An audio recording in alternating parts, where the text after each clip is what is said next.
MCQ is in 2 parts. पहला वो MCQ है जो हमने बनाया हुआ है ताकि आपको मैं रिवाइज करवा सकूं। दूसरा पार्ट जो एग्जाम में आया हुआ है। सबसे पहले residential status of individual. An individual is in India in that year for a period of periods amounting to dash days. बताइए सेक्शन 6 सबसेक्शन 1 के according 182 days, correct? Having within the dash years preceding that year been in India for a period of periods amounting to all to dash days or more. In India for a period of periods amounting to dash. सबसे पहले यहां बताइए dash years 4 years। इस 4 साल में total कितने दिन रहेगा अमाउंटिंग टू ऑल टू? ये 4 साल में टोटल कितने दिन रहेगा? 365 डेज। लेकिन जिस ईयर में आप टोटल इनकम निकालना चाह रहे हैं उस ईयर में कितने दिन रहेगा? 60 डेज। तो 182, 4, 365 एंड 60। तो बी इज द आंसर। ये एग्जैक्ट बेयर एक्ट की लैंग्वेज है, एग्जैक्ट बेयर एक्ट की लैंग्वेज है, तो हमने वही लिखा है। In which of the following cases only 182 days conditions is applicable?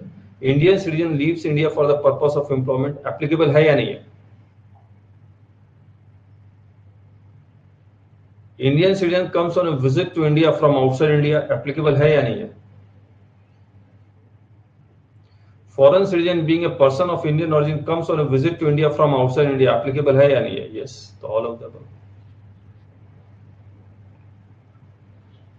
Examine the following case, true and false बताना। Indian citizen comes, leaves, ये हटाता हूँ। Indian citizen leaves India as a crew member of an Indian ship, falls in first exception to the basic condition and therefore only 182 days is required to be checked. True or false? True.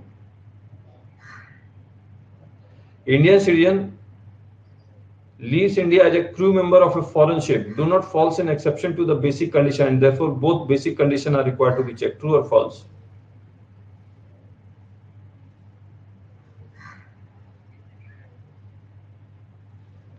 False, true। और बाकी लोग?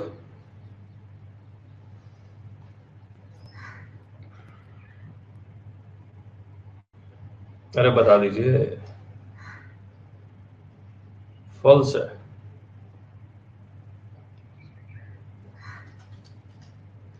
देखो both नहीं, false है। देखिए Indian citizen leaves India as a crew member of a foreign ship, तो he is living India for the purpose of employment, तो भी एक्सेप्शन में फॉल करेगा और फॉल्स है। ट्रू एंड फॉल्स, सही बात। In which of the following cases a person can be said to be of Indian origin? If an individual is born in undivided India, बताइए person of Indian origin होगा या नहीं होगा? Yes or no? Yes. If a parents of an individual is born in undivided India, yes or no? Yes. If grandparents of an individual is born in undivided India, yes or no? Yes. All of the above. Undivided India का मतलब, born in undivided India का मतलब date of birth और place of birth. Date of birth before 15 अगस्त 1947, place of birth India, Pakistan and Bangladesh. Born की spelling ये गलत है।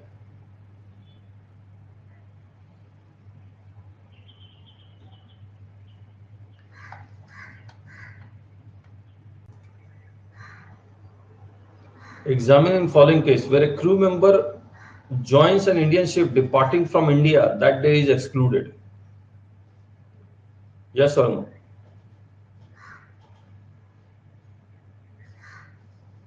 True. Where an individual leaves India, then that day is counted as stay in India. True and false? True. तो crew member के लिए exclude करना है और बाकी लोगों के लिए इंक्लूड करना है, तो both true.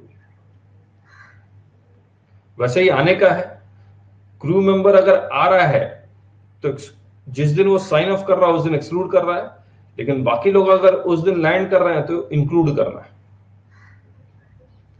An individual whose total income in India exceeds dash comes on a dash to India is required to check dash days in that year and dash days in last 4 years. बताइए, an individual whose total income in India exceeds 15 lakh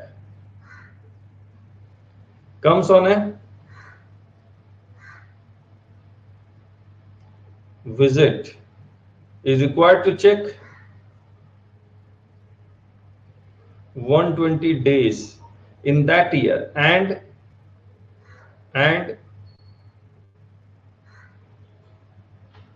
365 days। और ये individual के लिए नहीं है, ये किसके लिए है?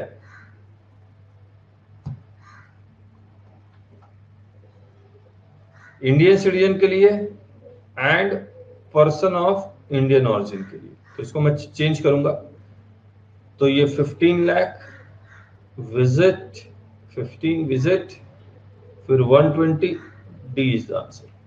करेक्ट है?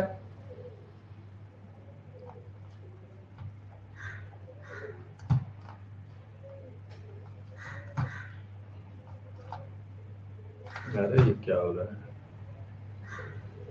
एन इंडिविजुअल, यहां अगेन, अच्छा आप ही बताइएगा यहां क्या होगा।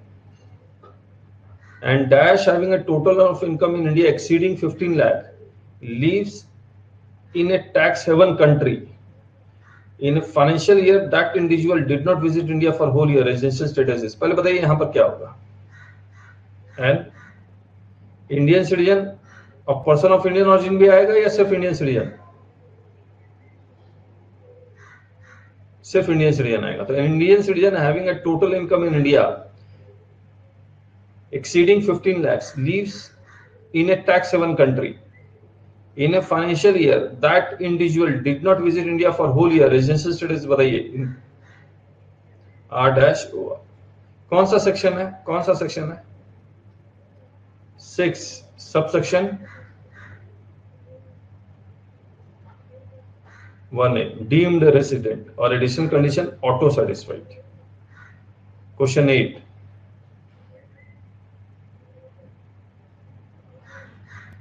ये भी सिर्फ इंडियन सिटीजन के लिए है। An individual having an Indian citizen having a total income of in India exceeding 50 lakh leaves India on 8 October for the purpose of employment for a tax haven country. He do not satisfy the additional condition, residential status is. 8 अक्टूबर की जगह 8 सितंबर कर देते हैं इसको, 8 सितंबर, तो less than 182 days हो जाएगा नॉर्मल केसेस में। बताइए residential status again R dash होगा, क्योंकि टैक्स हेवन कंट्री में, उस कंट्री में टैक्स नहीं देगा तो इंडियन सिटीजन को इंडिया में टैक्स देना पड़ेगा। R डैश ओवर डीम्ड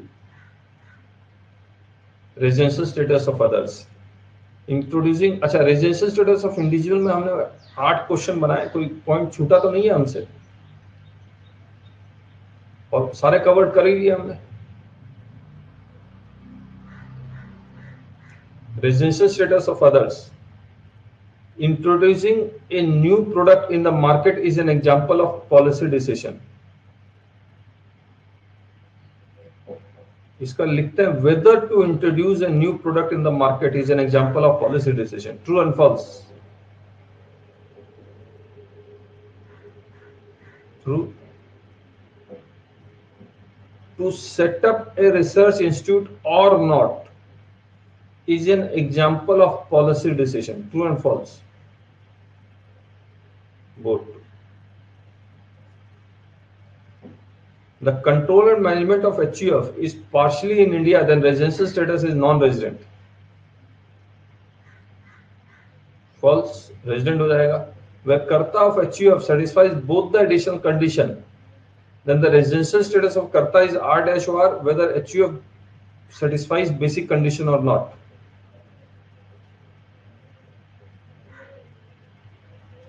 फिर से पढ़ते हैं। Where the कर्ता of HUF satisfies both the additional condition, यानी कि ये सेक्शन 6 सबसेक्शन 6 के बारे में बात कर रहा है।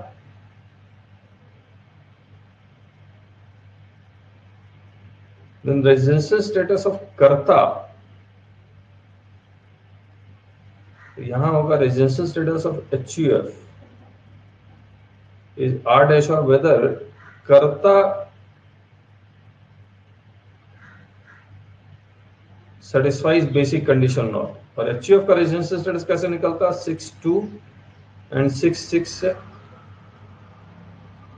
है ना। और 6(2) में क्या लिखा हुआ? Control and management. तो ये कहता है कि अगर कर्ता of HUF satisfies the additional condition, और कर्ता कैसे सेटिस्फाई करेगा? 6(1) एंड 6(6) से। एक minute. Now where karta of HUF satisfies both the additional condition, then residential status of HUF is R dash OR, whether karta satisfies basic condition or not. बताइए, true and false.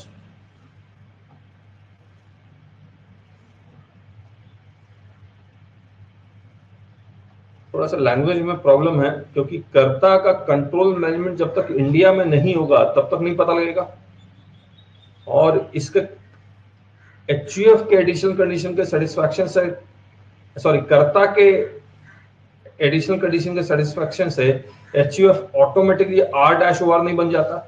HUF R dash OR तब बनेगा जब control management is wholly और partial India and karta satisfies both the additional condition. तो ऐसा नहीं है, तो therefore it is false. D is the answer. सही बात।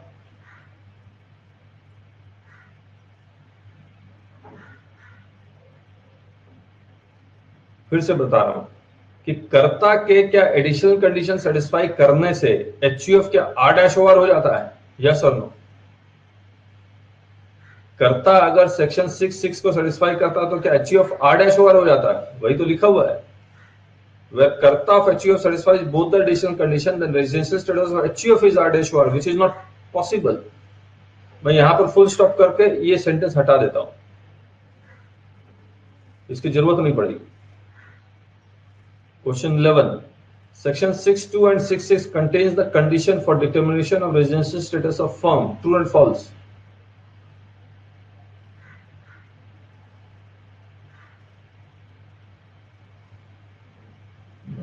False है। 6(6) में तो सिर्फ इंडिविजुअल और HUF के हैं। फर्म या तो रेजिडेंट होगा या नॉन रेजिडेंट होगा। बद्रीश जी, नहीं रिवाइज करने से, नहीं याद करने से ऐसा ही होगा। आपको लगेगा, देखिए अब क्या होगा मैं आपको बताता हूँ। आप क्लास में हैं, आपने कर ली, और जब आप कर रहे होंगे तो आपको लग रहा होगा बहुत अच्छे से समझ में आ रहा है, और ये फीलिंग 3-4 घंटे तक रहती है। उसके बाद ये फीलिंग डिमिनिश हो जाती है, और आपको पता भी नहीं लगता है, रेजिडेंशियल स्टेटस आपके दिमाग से उड़ गया। और जब आप क्वेश्चन करने बैठते हैं तब आपको ख्याल आता है और गलत हो रहा है, हो ही नहीं रहा है, और गलत जवाब भी आ रहा है आपसे।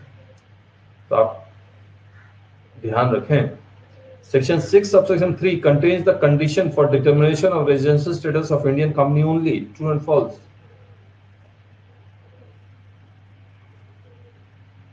फॉल्स। कंपनी का है, चाहे वो इंडियन कंपनी या फॉरेन कंपनी, दोनों का है, दोनों का है, दोनों फॉल्स है। करेक्ट। मुबारक हो जिसने सही जवाब दिया। Next, karta is R dash OR, HUF must be R dash OR। True and false? दोबारा आ गया एक तरह से।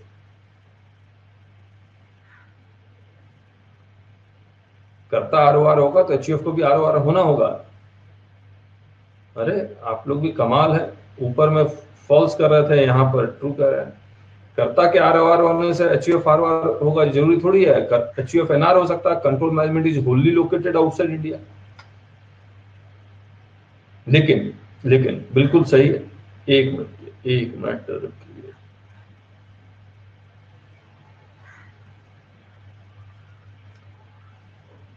HUF कर्ता R डैश OR कैसे हो गया? क्योंकि कर्ता कुछ दिनों के लिए इंडिया आया होगा और उसने कंट्रोल मैनेजमेंट इंडिया में ले लिया होगा, पॉलिसी डिसीजन कुछ ना कुछ इंडिया में लिया होगा। यस और नो? तो ये टिपिकल सा क्वेश्चन है, इसको हम लोग मे बी करेक्ट। तो ये ट्रू एंड फॉल्स का अंतर तो तभी पता लगेगा जब हमें ये पता लगेगा कि पॉलिसी डिसीजन उसने इंडिया में लिया या नहीं लिया। तो ये मस्ट जो लिखा हुआ है वो फॉल्स है। सही बात है या नहीं?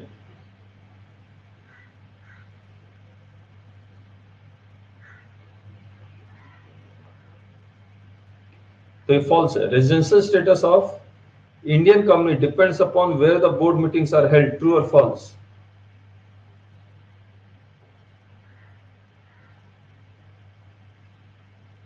फॉल्स। इंडियन कंपनी का residential status always resident in India. 13. Residential status of foreign company is resident only when all board meetings are held in India. True and false? False. एक भी बोर्ड मीटिंग इंडिया में हो गई तो resident हो जाएगा। Residential status of a company depends upon location where annual general meetings are held.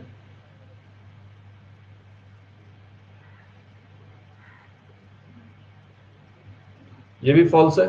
ये तो डिपेंड करेगा, इंडियन कंपनी है तो रेजिडेंट होगा, फॉरेन कंपनी है तो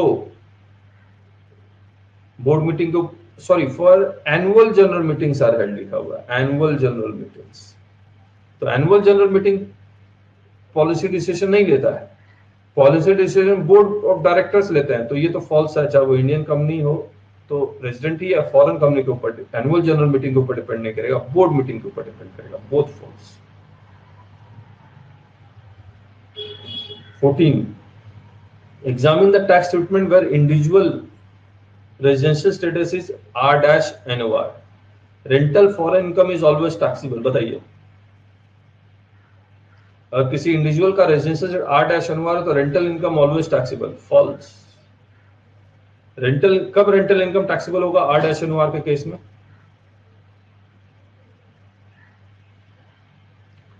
कब टैक्सेबल होगा? When it is received in India. Correct.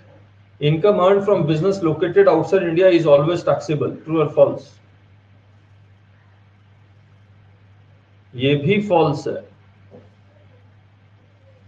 Income earn from business located outside India तो फॉरेन इनकम होगी। फॉरेन इनकम R-NOR तभी टैक्स देगा व्हेन दिस बिजनेस का control management is located in India, वरना नहीं होगा। तो बोथ फॉल्स। सही बात।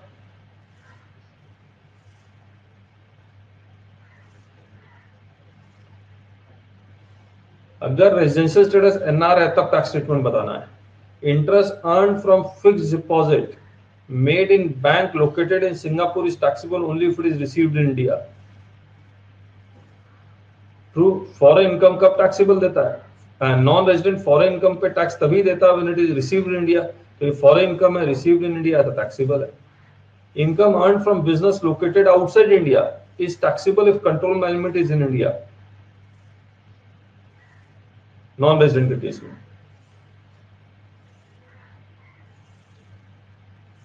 False.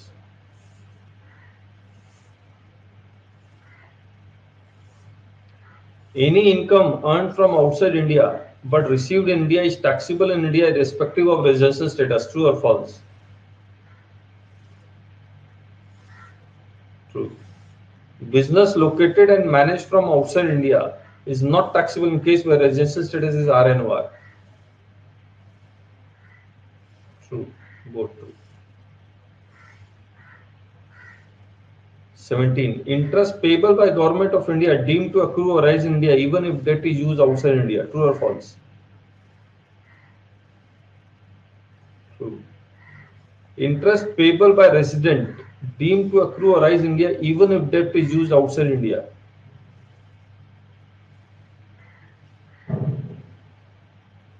False. Interest is payable by resident तो accrue or rise India तभी होगा when debt is used in India.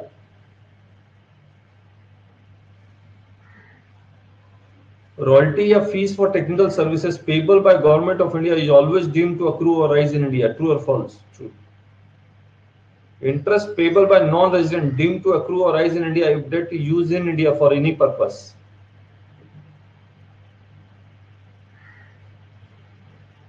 False है ये। देखिए, interest is payable by non resident है और debt is use India for business and profession तभी accrues और राइज इन इंडिया होता है। A is the answer. Salary payable by Government of India to an Indian citizen for rendering services outside India deemed to accrue or arise in India as per section 9 subsection 1 clause 3.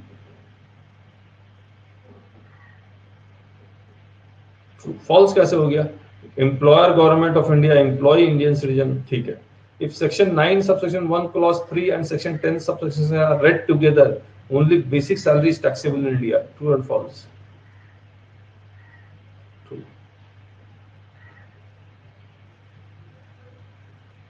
Facebook has business connection in India based on significant economic presence in India. If a person buys clothes and stitches into shirt and then export, it is a case of business connection in India. If a non-resident, करता हूं इसको, if a person, if a non-resident buys clothes and shirts, stitch clothes in India and stitches into shirt and then export, it is a case of business connection in India. True and false? True. सिर्फ cloth खरीद के as it is export कर देता तो only purchase for export की कहानी आती, तब वो बिजनेस कनेक्शन होता, तो वो बिजनेस कनेक्शन नहीं होता. Now this is business connection. Both true. सही बात है.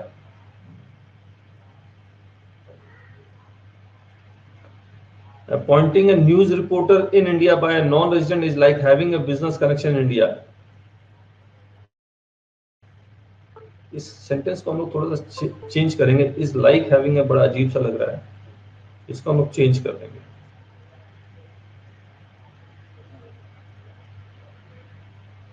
False.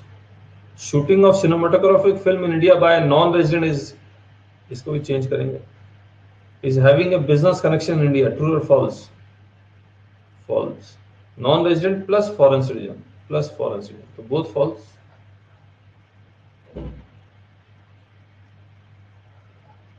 A person importing goods from Taiwan and selling in India is like having a business connection in India.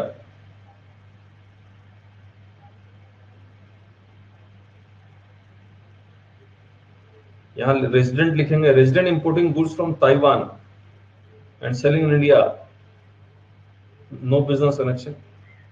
Business connection कब होगा? When this resident is acting on behalf of non-resident.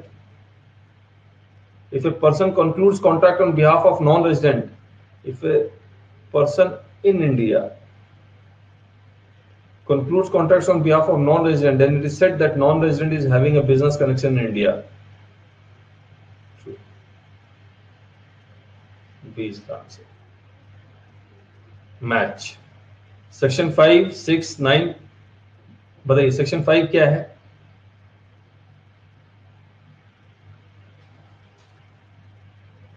इन तीनों में सी है incidence of tax. ठीक है.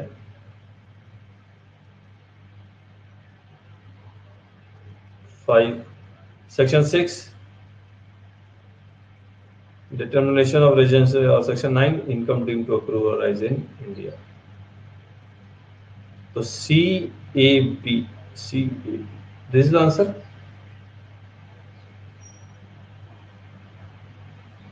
Match the following. 914 बताइए. B. 91V clause B clause 5 A और 6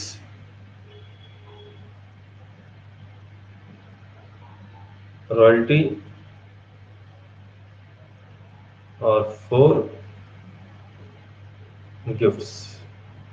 B A B सी.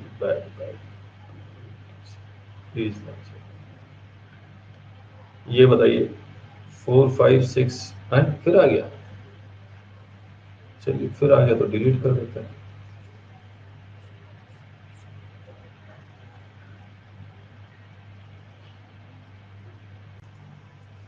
अभी एग्जाम के क्वेश्चंस आपको कंपैरेटिवली आसान लगेंगे. Every year the residential status of an SSC may change, will certainly change, will not change, none of the above. May change.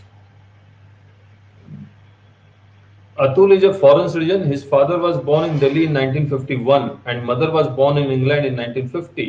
His grandfather was born in Delhi in 1922. Atul visited India. सबसे पहले बताइए, Atul is a foreign citizen, क्या ये person of Indian origin है या नहीं है? Yes और नो? यस हो गया। क्या पर्सन ऑफ इंडियन ओरिजिन होने से एक्सेप्शन में फॉल कर जाएगा या फर्दर कंडीशन क्या सेटिस्फाई करना पड़ेगा?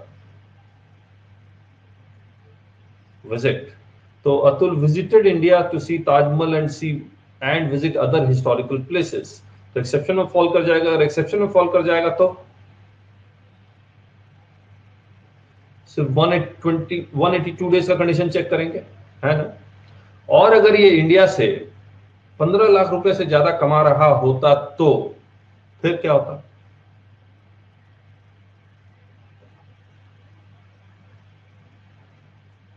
तो 120 डेज चेक करते हैं, तो 120 डेज चेक करते हैं, है ना। अब कहानी ये है कि इसमें इनकम के बारे में नहीं लिखा हुआ, तो हम लोग यहाँ इनकम के बारे में लिख देंगे, His total income do not exceed 50 lakh। तो पुराना क्वेश्चन था इसलिए नहीं लिखा हुआ है।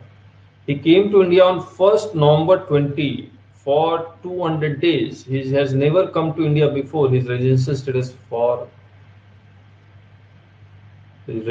status will be for हटाऊंगा will be, बताइए, नॉन रेजिडेंट इन इंडिया, क्योंकि 200 डेज के लिए तो आया है, लेकिन 1 नवंबर से 31 मार्च वो 182 डेज से कम है। जो बाकी बचा हुआ दिन है वो नेक्स्ट फाइनेंशियल ईयर में फॉल कर जाता है। The following additional conditions are to be satisfied by a person to be resident and ordinary resident in India. He is resident in at least 2 out of 10 years immediately preceding the relevant previous year. He has been in India for 730 days or more during the 7 years immediately preceding the relevant previous year, both A and B above, और या last none of the above। बताइए आसान है या नहीं है? ऐसे ही आएंगे, ज्यादा मुश्किल नहीं आएंगे। X, an Indian citizen who is living in Delhi since 1980, left for Japan on 1st July for employment। बताइए एक्सेप्शन में फॉल करेगा या नहीं करेगा? और जापान क्या टैक्स हेवन कंट्री है? नहीं है, तो वहां तो टैक्स देना पड़ेगा। He came back after 4 years to India। और टैक्स हेवन कंट्री नहीं है तो 6(1) के कंडीशन को सेटिस्फाई करने की जरूरत नहीं है। तो मैं यहां अगर लिख दूं इसकी टोटल इनकम 20 लाख है, तो ऑब्वियसली आप 6(1) चेक नहीं करेंगे। He came back after 4 years to India on 1st January this on a visit and stayed for 4 months. His residential status for both the financial year would be, बताइए इस 1 जुलाई को, यानी कि जब 4 साल पहले गया था एम्प्लॉयमेंट के लिए, तो इसका रेजिडेंशियल स्टेटस क्या था?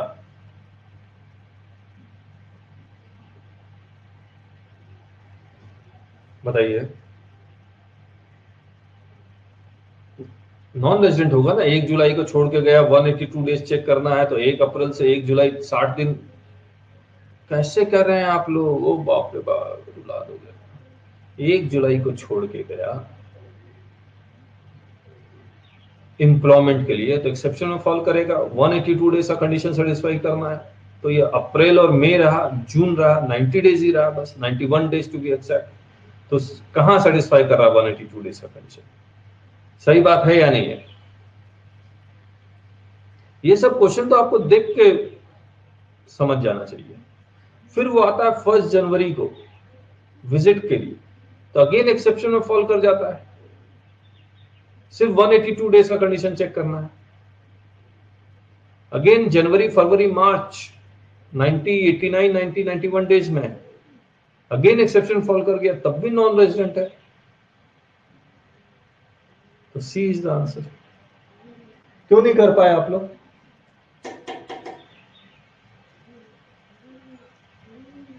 Paresh, a software engineer at ABC, left India on 10th August for treatment of his wife. His residential status will be, बताइए। His residential status will be,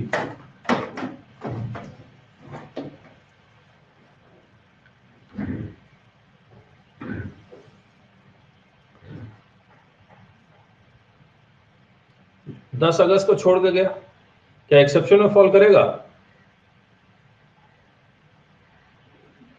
नहीं करेगा। जब नहीं करेगा तो 10 अगस्त को 60 डेज और 365 डेज सब सेटिस्फाई कर रहा है। पिछले 4 साल में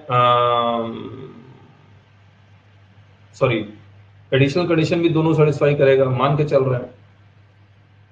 तो इसका रेजिडेंशियल एड्रेस R-OR होगा। तो यहां लिखता हूं R-OR। A will be the answer. Correct है।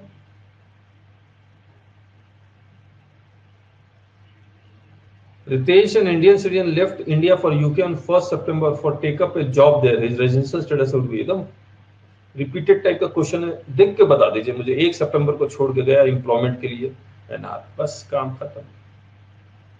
Mr. Rajiv, born and brought up in India, left for employment in Belgium on 15th October. He has never gone out of India previously. What is the reason? देख के बताइए। 15 अक्टूबर को छोड़ के गया employment के लिए, 182 डेज का कंडीशन सेटिस्फाई कर गया। एडिशनल कंडीशन सेटिस्फाई करेगा या नहीं करेगा?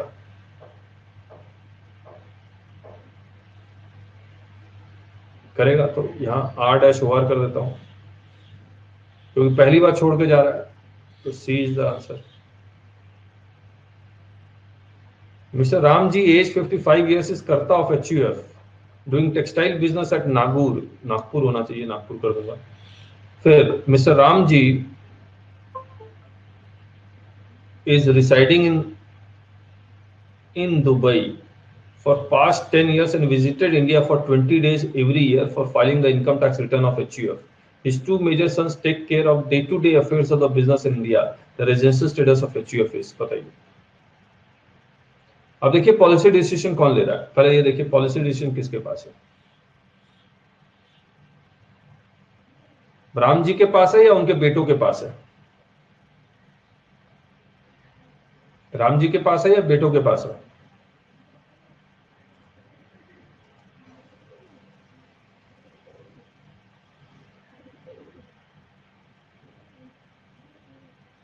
राम जी के पास है ना। जो बेटे हैं वो तो डे टू डे अफेयर्स ले रहे हैं, जो डे टू डे अफेयर्स। और Ram ji is residing in Dubai for past 10 year, visited India for 20 days every year for filing income tax return. क्या इनकम टैक्स रिटर्न फाइल करना, क्या ये कंट्रोल मैनेजमेंट होता है? इनकम टैक्स रिटर्न फाइल करना क्या ये पॉलिसी डिसीजंस होती है? यस और नो?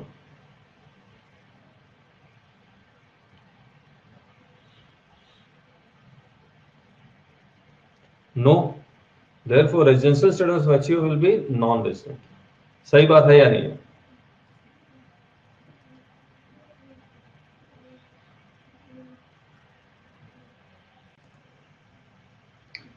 तो हमने इसको किस तरह, ये अच्छा क्वेश्चन भी था। मिस्टर राम जी और major sons day to day का काम करते हैं। अगर वो डे टू डे का काम कर रहा है मेजर सन्स, तो वो कंट्रोल मैनेजमेंट नहीं हो सकता, पॉलिसी डिसीजन होता। राम जी 20 दिन के लिए इंडिया आते हैं to file income tax return, तो income tax return policy decision नहीं होता, therefore non resident. Okay 9, if Karta is resident and ordinary resident in India but control management of HUF is situated partly outside India in the previous year, the HUF is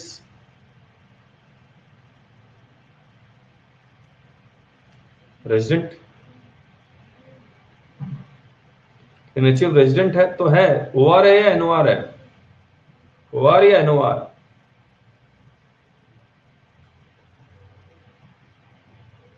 OR है। Why OR? Why OR?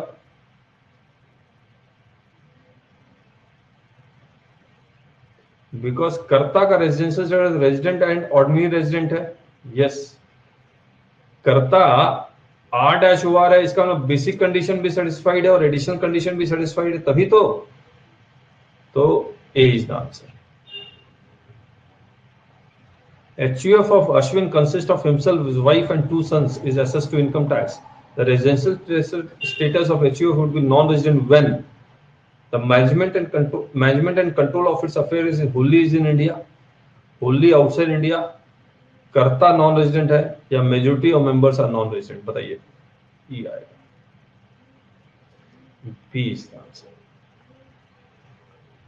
Residential status of an Indian company is resident for that year if the entire control management, part control, regardless of control management, if it is listed in a stock exchange। बताइए,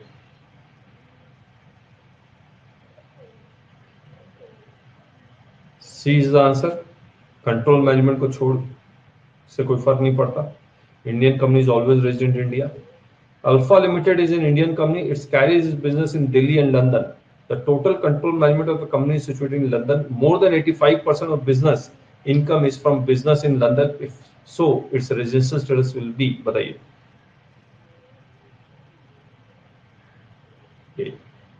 resident होगा OR या NOR?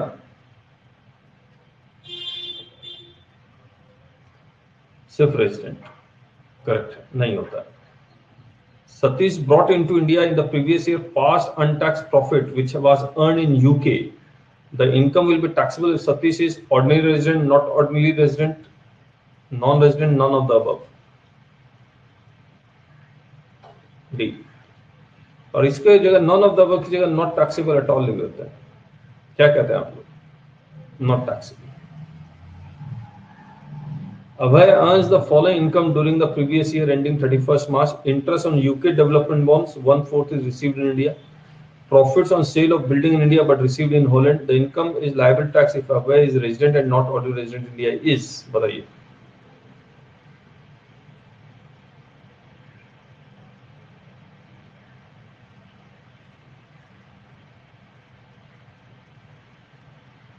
D कैसे आएगा?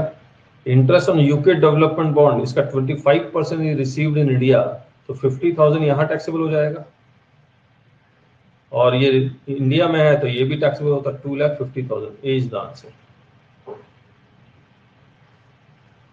Income of a non resident when attributed from operations in India relating to following is taxable in India. Profit from business, fees for technical services, royalty, income from house property in India. Select the correct answer from the option below. बताइए.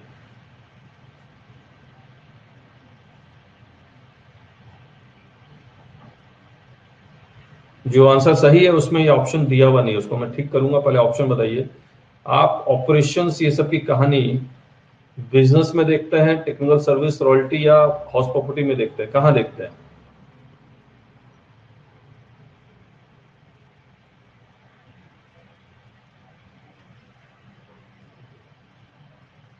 सिर्फ business में देखते हैं ना कि business connection है या नहीं है.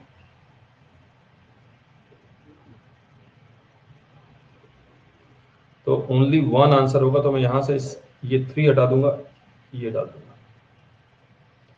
मैंने आपको क्या बताया था जब मैं आपको साथ रॉयल्टी पढ़ रहा था या फीस फॉर टेक्निकल सर्विसेज पढ़ रहा था या इंटरेस्ट पढ़ रहा था, तो मैंने आपसे एक सवाल किया था, क्या सिटी बैंक इंडिया आया था लोन देने या रिलायंस यूएस से गया था लोन लेने? याद है आपको?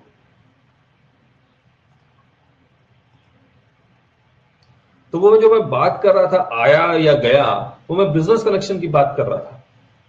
तो यहां पर बिजनेस कनेक्शन हो या ना हो उससे कोई फर्क नहीं पड़ता.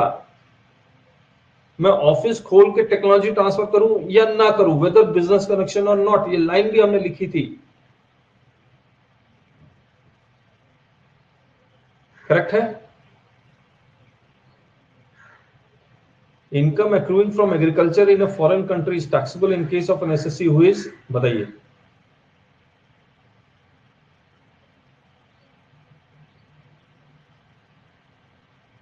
R dash OR. देखिए R dash OR, R dash OR कब देगा? मैं आपको यहां पर बता दूं क्योंकि ये इंफॉर्मेशन पूरी नहीं ढंग की नहीं है. एग्रीकल्चर इनकम पीजीबीपी की भी इनकम हो सकती है, हाउस प्रॉपर्टी की भी हो सकती है और पैसिव इनकम रेंट भी हो सकता है. तो यहां पर अगर उनको क्वेश्चन में ब्रैकेट में रेंट लिख देते हैं, पीजीबीपी लिख देते हैं, तो ये आंसर अच्छा हो जाता है.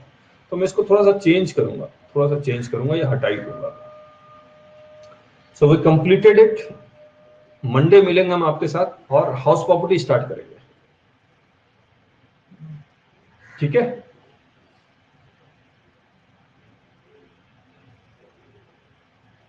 और आप जितना ज्यादा इनकम टैक्स, देखिए मैं आपको एक बात बता दूं, आप मैथ करते हैं या मैथ का स्पेशली कि जितना प्रैक्टिस करेंगे उतना ज्यादा आपको मैथ समझ में आएगा. यही लोग कहते हैं, स्कूल में भी हमने सुना है. लेकिन इनकम टैक्स में आप प्रैक्टिस क्वेश्चन जितना भी कर ले उससे कोई फर्क नहीं पड़ता. अनटिल अनलेस उसके प्रोविजंस को आप याद ना करें। तो जीएसटी में भी यही कहानी है। आप जीएसटी में जितना भी केस लॉस केस स्टडीज करते रहे कोई फर्क नहीं पड़ता। जब तक आपको वो जो कानून है, जो प्रोविजंस है, जो लॉ है, उसको याद नहीं करेंगे, आपको ना जीएसटी का क्वेश्चन मिलेगा ना इनकम टैक्स का। इनकम टैक्स का तो स्पेशली नहीं मिलेगा। तो आपको लॉ याद करना होगा, तभी ये प्रैक्टिकल क्वेश्चन हो पाएंगे। क्योंकि हम लोग जब ये कर रहे थे तो हम लोग कर क्या रहे थे, लॉ ही तो अप्लाई कर रहे थे हर जगह, हर क्वेश्चन में। सही बात है या नहीं है? और खासकर इस क्वेश्चन में हमने लॉ अप्लाई किया, कंट्रोल मैनेजमेंट है या नहीं है, filing of income tax return. अच्छा क्वेश्चन था,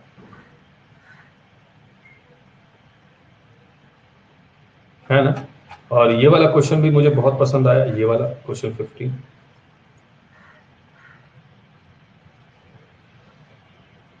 चलिए मंडे मिलेंगे, हाउस प्रॉपर्टी स्टार्ट करेंगे। Thank you.